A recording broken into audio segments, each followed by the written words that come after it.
Morning નમસ્કાર વિદ્યાર્થી મિત્રો આપણે હેપી ન્યૂ યર બધાને પહેલાં તો હેપી દિવાળી નવું વર્ષ બધાને સારું જાય નવી સંકલ્પના અને નવા લક્ષ્ય સાથે એવી બધાને શુભકામનાઓ બરાબર ચલો હવે આપણે 12મા ધોરણમાં લાસ્ટમાં આપણે કમ્પ્લીટ કરેલું હતું રાહુલભાઈનું ચેપ્ટર બરાબર હવે આપણે 5મું ચેપ્ટર ચાલુ કરશું સાતત્ય અને વિકલન હવે સાતત્ય જે ટોપિક છે આપણે ભણી ગયા છીએ ક્યારે ભણ્યા તો કે લાસ્ટમાં આપણે જ્યારે સ્કૂલ ચાલુ હતી ત્યારે આપણે સાતત્ય કમ્પ્લીટ કરેલું હતું બરાબર એટલે આપણે હવે અત્યારે એને જોઈશું થોડા દાખલાઓ બાકી રહી ગયા હતા એ થોડા દાખલાઓ આપણે ચેપ્ટરને લાસ્ટમાં જોઈ લઈશું સ્વાધ્યાય 5.1 ના 4 કે 5 અથવા 6-7 દાખલાઓ બાકી હતા બરાબર એ આપણે ચેપ્ટરના લાસ્ટમાં જોશું હવે આપણે આગળ જોશું વિકલનીયતા સાતત્ય જે ટોપિક છે એ કમ્પ્લીટ કરી લીધો છે હવે વિકલનીયતા ટોપિક ચાલુ કરવાનો છે તો વિકલનીયતા એટલે શું હવે એ પણ આપણે 11th માં ભણી ગયા છીએ 11th માં આપણે 13મું ચેપ્ટર છે લક્ષ અને વિકલન બરાબર તેમાં વિકલન શું છે એના ફોર્મ્યુલા અમુક આપણે જોઈ લીધેલા છે એટલે વિકલનીય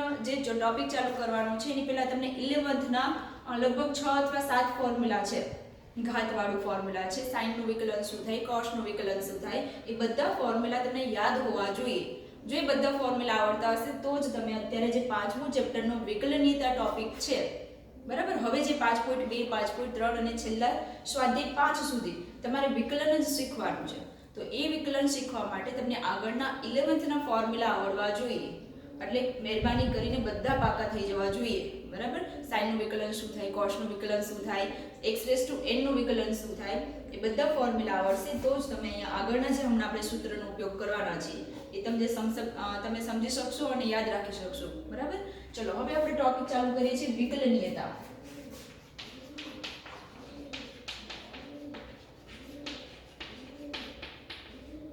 ચલો વિકલનીયતા એટલે શું આપણે 11th માં શીખી ગયા કે વિકલન એટલે શું તો કે છૂટું પાડવું સંકલન આપણે પછી શીખવાના છીએ 12th માં જ બરાબર તો સંકલન એટલે શું ભેગું કરવું વિકલન એટલે શું તો કે છૂટું પાડવું બરાબર છે નાના નાના ખંડમાં છૂટું પાડવું એને આપણે વિકલન કહેશું પણ વિકલનીયતા એટલે શું એને આપણે વ્યાખ્યા ગાણિતિક વ્યાખ્યા સ્વરૂપે આપણે જોશું અહીંયા કે કોઈ એક વિધેય આપેલું છે f અહીંયા આપણે આપેલું છે f એક કેવું વિધેય છે વાસ્તવિક વિધેય છે કેવું આપેલું છે વિધેય f છે વાસ્તવિક વિધેય છે એટલે કે y બરાબર શું છે આપણી પાસે f of x છે તો આ f of x માં કોઈ એક બિંદુ લઈ લો વચ્ચેથી f of x ના એક વિધેયનું જે પ્રદેશ છે એ પ્રદેશ પરનું હું એક બિંદુ લઈ લઉં પ્રદેશ પરનું એક c બિંદુ લઈ લો તો એ c બિંદુ આગળ આપણે f વિધેયનું વિકલન શોધવાનું છે પણ એ ગાણિતિક વ્યાખ્યા પરથી એ c બિંદુ પાસે f વિધેયનું વિકલન આવી રીતે મળશે limitation h tends to 0 f of c plus h minus f of c by h બરાબર આ છે જો તમને ખબર જ છે આપણે લિમિટેશન એટલે શું આપણે લક્ષમાં શીખી ગયા છીએ બરાબર કેવી રીતે દાખલા ગણવા લક્ષના આપણે 11મા ધોરણમાં લક્ષ ચેપ્ટર 13મું ચેપ્ટર લક્ષ અને વિકલનમાં શીખી ગયા છીએ એટલે આ વ્યાખ્યા શું કહેવા માંગે છે કે આનો જે આન્સર છે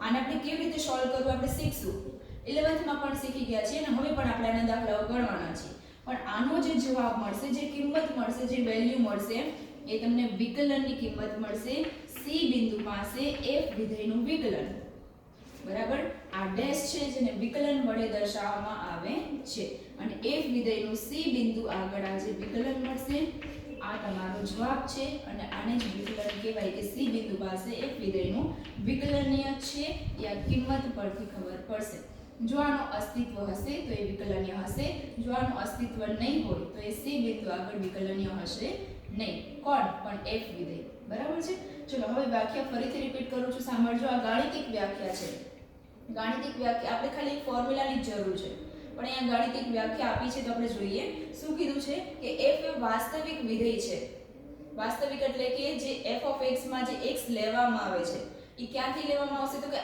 r માંથી વાસ્તવિક સંખ્યા આપણે ખબર છે r એટલે આ r માંથી અહીંયા x ની કિંમત હું ઇનપુટ કરીશ અને મને અલગ અલગ આઉટપુટ વેલ્યુ મળશે બરાબર તો અહીંયા પહેલા શું કરશું આપણે f વાસ્તવિક વિધેય છે કેવું વિધેય છે વાસ્તવિક વિધેય એટલે કે y બરાબર f of x હવે આ f વિધેય છે એનો પ્રદેશ હશે ઈ પ્રદેશ પરનું કોઈ બિંદુ c બિંદુ લઈ લઉં છું બરાબર તો એ c બિંદુ આગળ f વિધેયનું વિકલન આના દ્વારા વ્યાખ્યાયિત થાય છે. કોના દ્વારા વ્યાખ્યાયિત થાય છે? આ જે સૂત્ર આપ્યું છે એના દ્વારા વ્યાખ્યાયિત થાય છે. હવે આના દ્વારા વ્યાખ્યાયિત થાય છે તો જો આનું અસ્તિત્વ હોય તો હું કહી શકું કે C બિંદુ આગળ f વિધેય વિકલનીય છે. જો આનું અસ્તિત્વ નહીં હોય તો હું ના કહી શકું કે C બિંદુ આગળ f વિધેય વિકલનીય છે કે નહીં. નથી જ, બરાબર. જો અસ્તિત્વ હશે તો એનું વિકલનીય હશે અને અસ્તિત્વ નહીં હોય તો એનું વિકલનીય હશે નહીં, બરાબર. અસ્તિત્વ હોવું એટલે શું? તો કે આના બરાબર જે ફોર્મ્યુલા છે એનું આપણે લિમિટેશન કાઢશું એટલે કે કિંમત મળશે, બરાબર, કે સંખ્યા મળશે. જો કિંમત મળે તો અસ્તિત્વ છે, જો કિંમત ના મળે એટલે કે ઇન્ફિનિટી કે કંઈ પણ બીજી કિંમતો મળે, ઇન્ફિનિટી હોય છે, બરાબર, તો એનું અસ્તિત્વ છે નહીં એવું હું કહી શકું, બરાબર. એટલે આ એની ગાણિતિક વ્યાખ્યા છે.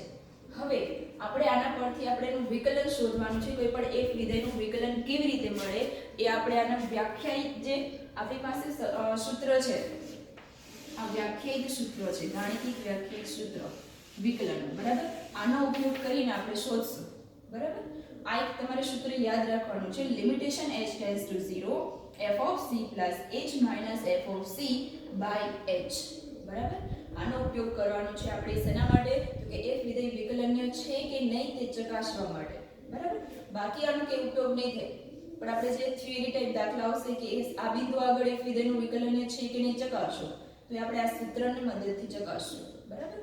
ચલો હવે વિકલનને શેના વડે દર્શાવો? કોઈ વિકલન આપેલું છે તેને શેના વડે દર્શાવો, બરાબર. આપણી પાસે અહીંયા વિકલનને એક ડેશ વડે દર્શાવી શકાય, f ડેશ. આને વિકલન વડે વિકલન છે એવું દર્શાવી શકાય. એક તો d/dx જે આપણે 11th માં શીખી ગયા. આ શું કહેવા માંગે છે કે x બરાબર a આગળ f વિધેયનું x ની સાપેક્ષે વિકલન d/dx. d/dx કેમ d વડે દર્શાવ્યું વિકલનને? કારણ કે વિકલનનું ઇંગ્લિશ ફોર્મ છે ડેરિવેશન, ડેરિવેટ કરવું, બરાબર છે, વિકલન કરવું. એટલા માટે અહીંયા d નો ઉપયોગ કર્યો છે. d/dx f of x, x બરાબર a આગળ, બરાબર. એટલે શું કહી શકું? x બરાબર a આગળ f વિધેયનું d ની x ની સાપેક્ષે વિકલન દર્શાવે છે. ચલો હજુ એક રીતે દર્શાવી શકાય. જો y બરાબર f of x આપેલું હોય તો એના માટે આપણે શું દર્શાવશું? y dash. આ y ડેશ શું દર્શાવે છે? x નું f of x ની સાપેક્ષે f of x નું વિકલન. જે f of x અહીંયા y છે તેથી ને y ડેશ વડે દર્શાવશું અથવા dy/dx વડે દર્શાવશું, બરાબર છે. ઘણા ફોર્મ છે એના વડે દર્શાવી શકો તમે, બરાબર. અહીંયા y બરાબર શું મૂકો? f of x, એટલે આ બંને સરખા થઈ ગયા, બરાબર. એને ડેશ વડે પણ દર્શાવી શકાય. y ડેશ એટલે શું? f of x નું વિકલન, બરાબર. f ડેશ વડે પણ અહીંયા દર્શાવેલું છે તો વિકલનને એટલા વડે દર્શાવી શકાય છે, બરાબર. આ શું દર્શાવે છે કે x બરાબર કોઈ પણ બિંદુ a b c ગમે એ બિંદુ પાસે f વિધેયનું વિકલન. તો આ આપણી હતી વિકલનની વ્યાખ્યા. આ વ્યાખ્યા શું છે? વિકલનની કે x બરાબર c આગળ f વિધેયનું વિકલન આના દ્વારા વ્યાખ્યાયિત થાય. જો અહીંયા એક ટોપિક એક પોઈન્ટ છે કે લક્ષનું અસ્તિત્વ હોય તો શું હોય? તો લક્ષનું અસ્તિત્વ હોય તો જ આગળ વધી શકાય. બાકી જો લક્ષનું અસ્તિત્વ ના હોય એટલે કે આના બરાબર કે કિંમત મળશે નહીં. કાંઈ કિંમત ના મળે તો એનું વિકલનને પણ મળે નહીં, બરાબર. તો આની વ્યાખ્યા શું થશે? f એ વાસ્તવિક વિધેય છે. e f વિધેય પરનું પ્રદેશ પરનું કોઈ બિંદુ c આપેલું છે તો એ c બિંદુ આગળ f વિધેયનું વિકલન આના દ્વારા વ્યાખ્યાયિત કરી શકાય જો લક્ષનું અસ્તિત્વ હોય તો, બરાબર. જેને આપણે f dash of c વડે દર્શાવશું. હવે મેડમ તમે અહીંયા c લખ્યું, અહીંયા તમે x લખો છો, અમારે શું લખવું? બરાબર. આ c ને x બીજું કાંઈ નથી. અહીંયા f વિધેય પ્રદેશ પરનું f જે વિધેય છે એના પ્રદેશ પરનું બિંદુ c છે એટલા માટે મેં અહીંયા c આગળ લખ્યું છે. અહીંયા મેં x લખેલું છે, જુઓ. તો આ શું કહેવા માંગે કે f વિધેય પરનું કોઈ બિંદુ x છે એ x પાસે f વિધેયનું વિકલન, બરાબર. તો આ રીતે તમે કોઈ પણ બિંદુ પાસે કોઈ પણ વિધેય હોય એના પ્રદેશ પરના બિંદુ પાસેનું વિકલન શોધી શકો છો. આ એની ગાણિતિક વ્યાખ્યા પરથી શોધી શકો. હવે પછી આપણે સૂત્રનો ઉપયોગ કરી અને વિકલન શોધવાના છે, બરાબર. ચલો જોઈએ.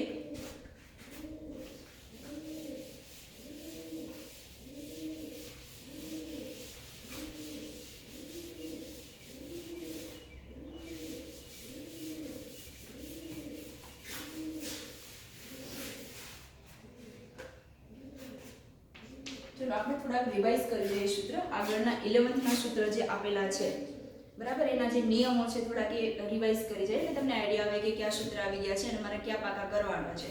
ચલો પહેલા આપણે જોઈ ગયા છીએ કે બે વિધેય આપેલું હોય f of x અને g of x બરાબર. બે વિધેય છે f of x g of x. તો આની બહાર તમારે વિકલન તમને કીધું છે કે આનું વિકલન x ની સાપેક્ષે શોધો. તો આપણે શું કરી શકીએ?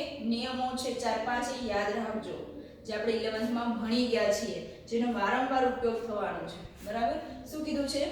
f of x g of x એટલે કે બે વિધેયનો સરવાળો આપેલો છે અને બહાર એનું કીધું છે, કાઉન્સની બહાર કીધેલું છે કે x ની સાપેક્ષે એનું વિકલન શોધો. તો આનું વિકલન શું થશે? હું અલગ અલગ સરવાળાની નિશાની છે એટલે અલગ અલગ વિકલન કરી શકું છું. પહેલા x ની સાપેક્ષે f વિધેયનું વિકલન પ્લસ x ની સાપેક્ષે g વિધેયનું વિકલન બરાબર. તો શું થશે જુઓ, પહેલા હું વિકલન કરીશ, કાઉન્સ છોડીશ એટલે f of x વિધેય આવશે. કાઉન્સ છોડીશ એટલે પહેલા કયું આવશે? f of x. એટલે પહેલા f of x નું વિકલન પ્લસ હવે હું વિકલન આપીશ g વિધેયને તો શું આવશે? d/dx g વિધેયનું વિકલન બરાબર. તો આ રીતે કોઈ પણ બે વિધેય સરવાળામાં હોય અને એનું વિકલન કરવાનું થશે તો શું કરશું આપણે?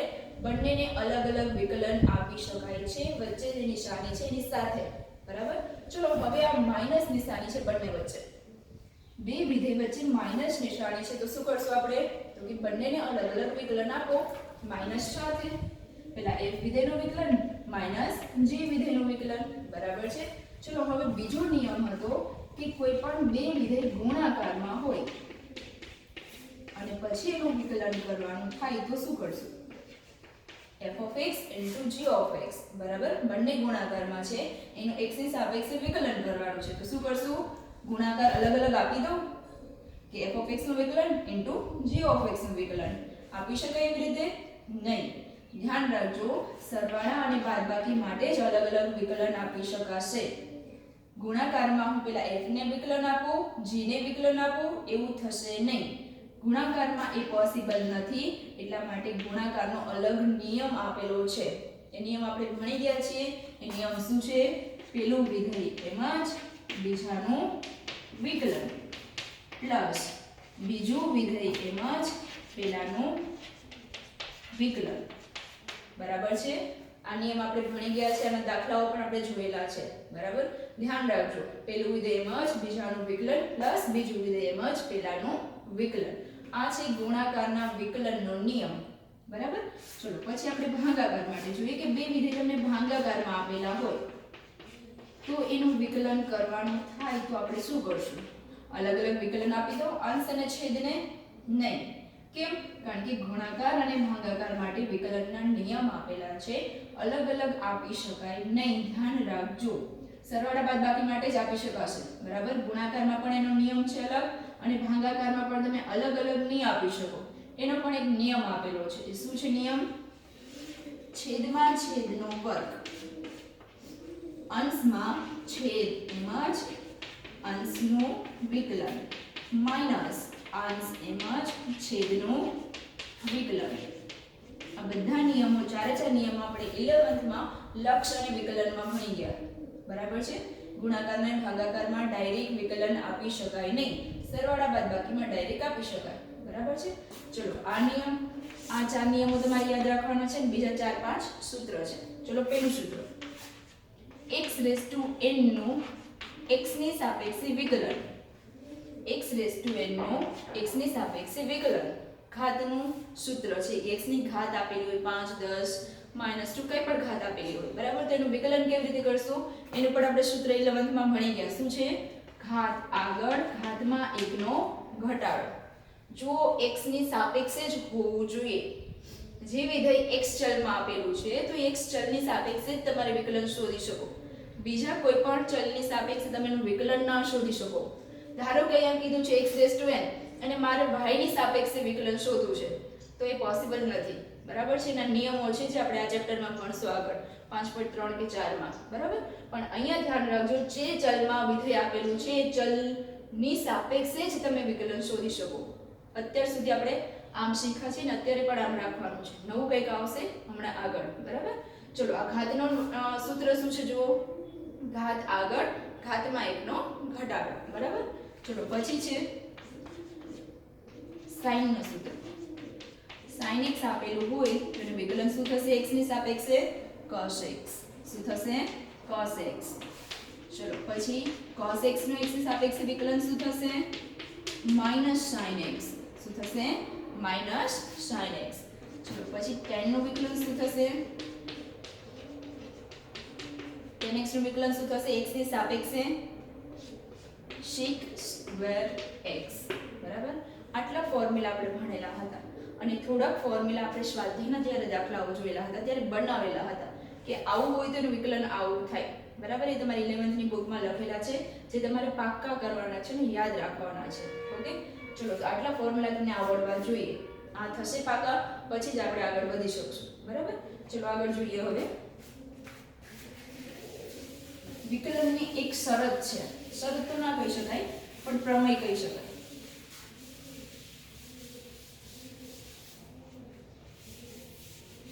અહીંયા જે આપણે ચેપ્ટરનું નામ આપેલું છે કે સાતત્યતા અને વિકલનીયતા, તો એ બેને કમ્બાઈનમાં એક પ્રમેય આપેલો છે, બરાબર. આપણે સાતત્ય, કોઈ વિધેય સતત છે કે નહીં, સાતત્ય શું છે આપણે ભણી ગયા છીએ, બરાબર. કોઈ વિધેય સતત છે કે નહીં, સતત છે કે અસતત છે, કેવી રીતે ચકાસવું આપણે સ્વાધ્યાય 5.1 સુધીમાં શીખી ગયા, બરાબર. હવે કોઈ વિધેય વિકલનીય છે કે નહીં એ કેવી રીતે ચકાસવું એ આપણે હવે ચકાસશું, બરાબર. પણ ચેપ્ટર આપેલું છે સાતત્ય અને વિકલનીયતા, એટલે એ બે વચ્ચેનો કંઈક સંબંધ તો હશે જ, બરાબર. અને એ લક્ષ જે સૂત્ર આપેલા છે ગાણિતિક વ્યાખ્યાના સૂત્ર, એના પરથી બંનેનો સંબંધ નીકળે છે, બરાબર. તો આપણે એ જોવાનું છે અત્યારે એ પ્રમેય શું આપેલો છે. પેલું પ્રમેય આપેલું છે કે દરેક અથવા પ્રતીક વાપરી શકો, બરાબર. દરેક વિકલનીય, દરેક વિધેય વિકલનીય હોય તો તે વિધેય સતત હોય જ, બરાબર. આ પેલો પ્રમેય છે. દરેક વિધેય તો ના વાપરી શકાય, અથવા જે વિધેય, એના માટે શબ્દ પણ તમે વાપરી શકો છો કે જે વિધેય વિકલનીય હોય તો તે વિધેય સતત હોય જ. અહીંયા ધારો કે તમને આપેલું છે કે y બરાબર f of x અને કીધું કે x બરાબર 0 આગળ એ વિકલનીયનું ચકાસો. કેવી રીતે ચકાસવું એ આપણે આગળ જોશું, બરાબર. પણ ધારો કે તે વિકલનીય નીકળું, x બરાબર 0 આગળ એક વિધેય વિકલનીય નીકળું તો એ સતત પણ હશે જ, બરાબર. પણ એનો પ્રતિપ્રમેય બીજો આપેલો છે કે જે વિધેય સતત હોય તે વિધેય વિકલનીય હોય તે જરૂરી નથી. કદાચ હોઈ પણ શકે અને ક્યારેક ના પણ હોઈ શકે, બરાબર. એક વિધેય ધારો કે x બરાબર 0 આગળ સતત છે તો આ એક વિધેય વિકલનીય છે કે નથી એ કહી ના શકાય. ક્યારેક હશે ને ક્યારેક નહીં પણ હોય, એટલા માટે એમ કીધું કે વિકલનીય હોય તે જરૂરી નથી, બરાબર. પેલો પ્રમેય સાંભળજો કે જે વિકલનીય છે એ સતત હોવાનું છે, પણ જે સતત છે એ વિકલનીય હોય એ જરૂરી નથી. આ પેલો પ્રમેય છે અને નીચે એનો પ્રતિપ્રમેય છે જે ખોટો છે, બરાબર. કે જો કોઈ વિધેય વિકલનીય હોય તો તે સતત હોય જ, પણ જો કોઈ વિધેય સતત હોય તો તે વિકલનીય હોઈ પણ શકે અને ના પણ હોઈ શકે, બરાબર. એનો પ્રતિપ્રમેય જે બને છે બીજો એક ખોટો છે, એ સાચું નથી કે જો આવું થાય તો આવું થશે જ, પણ એવું હોય તો એ પાછું તે થઈ શકે એવું જરૂરી છે નહીં, બરાબર. તો આ બંને પ્રમેય તમારે યાદ રાખવાના છે સ્પેશિયલ એમસીક્યુ માટે. તમને એમસીક્યુ માં કીધું હશે કે આ વિધેય વિકલનીય છે, સતત છે કે નહીં ચકાસો, તો ત્યાં ચકાસવા ના બેસાય, કારણ કે જે વિધેય વિકલનીય હશે તે સતત હશે જ. જો આ નાના નાના પ્રમેયો અને નાના નાના ફોર્મ્યુલા વચ્ચે જે આવે છે તમે એના પર ધ્યાન દોરશો તો તમને એમસીક્યુ સોલ્વ કરવા માટે બહુ ઓછો ટાઈમ જશે, ઘણા ટાઈમની બચત થશે, બરાબર. એટલે આ બે પ્રમેય છે જે છે, બરાબર, એ તમને એમસીક્યુ માં ખાસ કરીને ધ્યાનમાં રાખવામાં આવે તો એમસીક્યુ ફટાફટ સોલ્વ થઈ જશે. બાકી ઘણો ટાઈમ માંગી લેશે, બરાબર. એક પ્રકારનું શોર્ટકટ કહો તો શોર્ટકટ કહી શકાય કે જો જે વિકલનીય હોય તે સતત હોય અને જો સતત હોય તો વિકલનીય હોય એ જરૂરી નથી. એટલે બંને ટોપિક ધ્યાનમાં રાખ, બંને પ્રમેય ધ્યાનમાં રાખવાના છે, બરાબર. ચલો પછી જોઈએ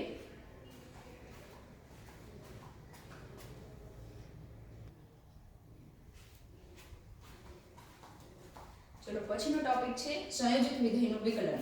સંયોજિત વિધેયનું વિકલન કેવી રીતે? પહેલા તો આપણે વિકલન કેવી રીતે શીખ્યા પહેલા આપણે ખબર હોવી જોઈએ કે સંયોજિત વિધેય શું છે. સંયોજિત વિધેય શું છે આપણે અગાઉ ભણી ગયા છીએ. સંયોજિત વિધેય એટલે કે બે અથવા બેથી વધારે વિધેયોનું સંયોજન. સંયોજન એટલે શું? ભેગું કરવું, બરાબર, ભેગું હોવું. તો બે અથવા બેથી વધારે વિધેયોનું સંયોજન જે હોય તેવા વિધેયને શું કહેવામાં આવે? સંયોજિત વિધેય કહેવામાં આવે છે. અને એ સંયોજિત વિધેયનું વિકલન ભણવાનું છે આપણે, બરાબર. એક તમને આ જે હવેના ટોપિક છે ને તમને વિકલનમાં ઈઝી બને અને ફટાફટ તમે વિકલન કરી શકો એના માટેના બધા ટોપિક છે. બાકી લાંબી મેથડથી તમે કરી શકો. અત્યાર સુધીના આપણે 11th ના ફોર્મ્યુલા છે તેનો ઉપયોગ કરી અને આપણે લાંબી મેથડ તો કરી શકીએ, પણ એ બહુ બધી લાંબી થાય, બરાબર છે. એટલા માટે એનું શોર્ટકટ માટે હવે પછી ફટાફટ તમે સોલ્વ કરી શકો એના દાખલાઓ, એના માટેના હવે પછીના બધા ટોપિક છે, બરાબર. તો ચલો સંયોજિત વિધેયનું સિમ્પલ એક્ઝામ્પલ આપું. ધારો કે તમને f of x આપેલા છે x + 2 હોલ સ્ક્વેર, બરાબર. તમને f of x આપેલું છે x + 2 નો 2 ની 2 ઘાત, બરાબર. ચલો હવે આપણે આનું વિકલન શું કરશું? આપણે બીજા 12th ના એકેય ફોર્મ્યુલા યાદ નથી અને જો શીખા પણ નથી આપણે, બરાબર. તો આપણે 11th નું ફોર્મ્યુલા યાદ આવે. 11th નું ફોર્મ્યુલા શું છે? તો કે x⁻n નું વિકલન. x⁻n નું વિકલન. તો આ આપણું x છે આપણું, બરાબર. એની ઘાત કેટલી છે? 2. તો આનું વિકલન શું કરું? 2 આગળ. અત્યાર સુધી આપણે શું શીખ્યા? ધારો કે આપણે વિકલનના સૂત્ર એક યાદ નથી આવતા, બરાબર. ખાલી x ની x ની સાપેક્ષે વિકલન શું થાય એ બધું થોડું ઘણું 11th નું યાદ છે. તો આપણે શું કરશું સૌથી પહેલા? તો કે પહેલા આનું સાદુરૂપ આપું. ચલો x² + 4x + 4. હવે આનું વિકલન કરું.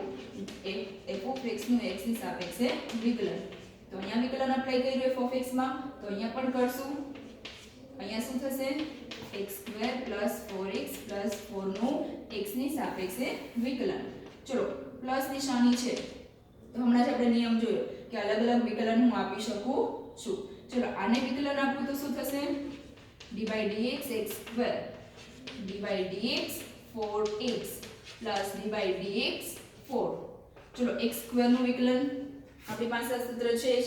શું છે એનું સૂત્ર આપણી પાસે? ઘાત આગળ ઘાતમાં 1 નો ઘટાડો. અને x² નું x ની સાપેક્ષે વિકલન શું થશે? 2x. ચલો 4 અચળ પદ છે એને હું બહાર કાઢી શકું.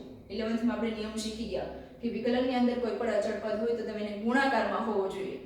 4 અને x બંને ગુણાકારમાં છે એટલે હું એને 4 ને બહાર કાઢી શકું છું અચળ પદ તરીકે, બરાબર. તો 4 બહાર નીકળું તો x નો x ની સાપેક્ષે વિકલન 1.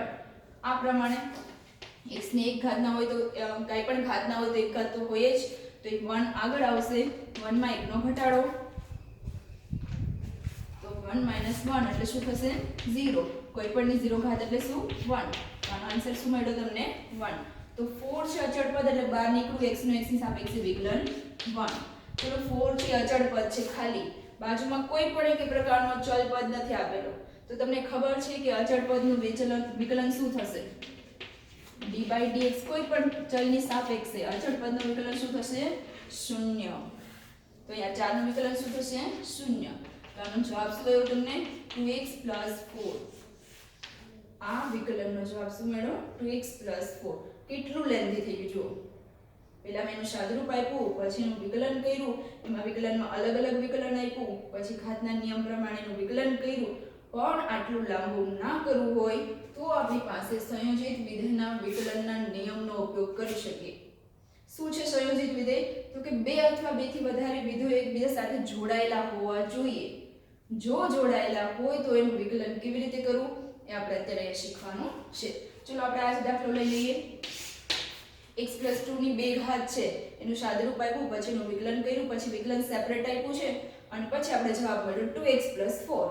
હવે આનું વિકલન હું કરીશ સંયોજિત વિધેય પ્રમાણે.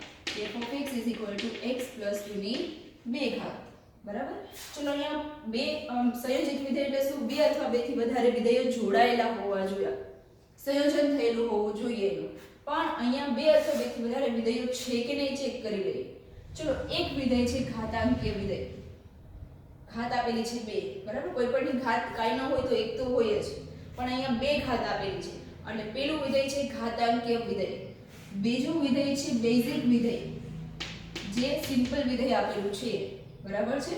એક છે ઘાતાંકીય વિધેય અને એની અંદર જઈએ તો x + 2 આપણે સિમ્પલ વિધેય મળે છે. તો હવે આ બે વિધેય છે, બરાબર, એટલા માટે કે આ સંયોજિત વિધેય છે. જો સંયોજિત વિધેય હોય તો કરવાનું શું? આનું વિકલન કરવું કેવી રીતે? તો f(x) = d/dx, f(x) = d/dx x + 2 ની 2 ઘાત, બરાબર. તો હવે આનું વિકલન કરવું કેવી રીતે? એ તો ખબર પડી ગઈ કે આ સંયોજિત વિધેય છે, બરાબર. તો સંયોજિત વિધેય હોય તો આનું વિકલન કેવી રીતે કરવું? x ની સાપેક્ષે, બરાબર. મેં તમને 11th માં પણ આ કીધેલું હતું કે આપણે આ 12th માં શીખશું. જો યાદ ના હોય તો ફરી રિપીટ કરી દઉં કે સૌથી પહેલા બહારનું વિધેય કયું છે? x + 2 આખા કૌંસની 2 ઘાત. તો મેં તમને કીધું છે કે જ્યારે પણ આવી રીતે સંયોજિત વિધેય આપેલા હોય, એટલે કે બે અથવા બેથી વધારે વિધેયો બે સાથે જોડાયેલા હોય તો કરવું શું? તો પહેલા સૌથી બહારનું વિધેય શોધવાનું. ચલો એક ઘાતાંકીય વિધેય છે, એક સિમ્પલ વિધેય છે. તો સૌથી બહારનું વિધેય કયું થયું? ઘાતાંકીય વિધેય. કયું વિધેય થયું? ઘાતાંકીય. તો આ ઘાતાંકીય વિધેયનું પહેલા વિકલન કરો. હવે ઘાતાંકીય વિધેયનું વિકલન કેવી રીતે કરવું? ઘાતના નિયમ પ્રમાણે x⁴n છે એનું વિકલન શું થશે? ઘાત આગળ ઘાતમાં 1 નો ઘટાડો. જ્યારે ઘાત આગળ લઈએ છીએ ને ઘાતમાં 1 નો ઘટાડો કરીએ છીએ ત્યારે આ વિધેય એમ જ રહે છે. x નો x જ રહે છે, x બદલાતો નથી. તો અહીંયા હું ઘાતાંકીય વિધેયનું વિકલન કરું છું તો અંદરનું જે છે કૌંસની અંદરનું છે એમ જ રહેશે, બરાબર. તો સૌથી પહેલા હું ઘાતાંકીય વિધેયનું વિકલન કરીશ, પછી અંદર જઈશ અને જે મળશે મને વિધેય એનું વિકલન કરીશ, બરાબર. ચલો ઘાતાંકીય વિધેયનું વિકલન શું થશે? ઘાત આગળ અને ઘાતમાં 1 નો ઘટાડો. અંદર જે છે કૌંસને એ એમ જ છે, જુઓ એમાં કઈ મિસ્ટેક ના કરતા. x + 2 જે છે એમ જ રાખી દેવાનું છે, બરાબર. અને ઘાત આગળ ઘાતમાં 1 નો ઘટાડો. ચલો સૌથી પહેલા બહારનું વિધેયનું વિકલન થઈ ગયું. ઇન્ટુ હવે અંદર જઈએ તો મને આ વિધેય મળે છે. સૌથી પહેલા બહારના વિધેયનું વિકલન કરો, પછી ધીરે ધીરે અંદર જવાનું. અંદર જઈએ એટલે મને x + 2 મળે છે. તો આ x + 2 છે એનું વિકલન શું થશે? એ આપણે ખબર છે? ખબર ના હોય તો ડાયરેક્ટ કરો, બાકી ખબર ના હોય તો એની બાજુમાં ગુણાકારમાં વિકલન રાખો, બરાબર. સૌથી પહેલા બહારના વિધેયનું વિકલન ઇન્ટુ અંદર જઈએ એટલે અંદર જે વિધેય મળે એનું વિકલન. ચલો સોલ્વ કરી. હજુ એકવાર વિકલન કરવાનું છે. x + 2 ની 2 માંથી 1 એટલે 1 ઘાત, બરાબર. આનું એમ જ એનું કંઈ થશે નહીં હવે, કારણ કે એકવાર એનું વિકલન થઈ ગયું, બીજી વાર વિકલન ને નથી કરવાનું, બરાબર. આપણે જેટલી વાર વિકલન માંગ્યું છે એટલી વાર જ કરવાનું છે. ચલો x + 2 ના એમ જ આ જે છે એમ જ. હવે આનું વિકલન, તો x + 2 નું વિકલન શું થશે? પ્લસની નિશાની, બે વિધેય પ્લસમાં આપેલા છે તો શું કરું?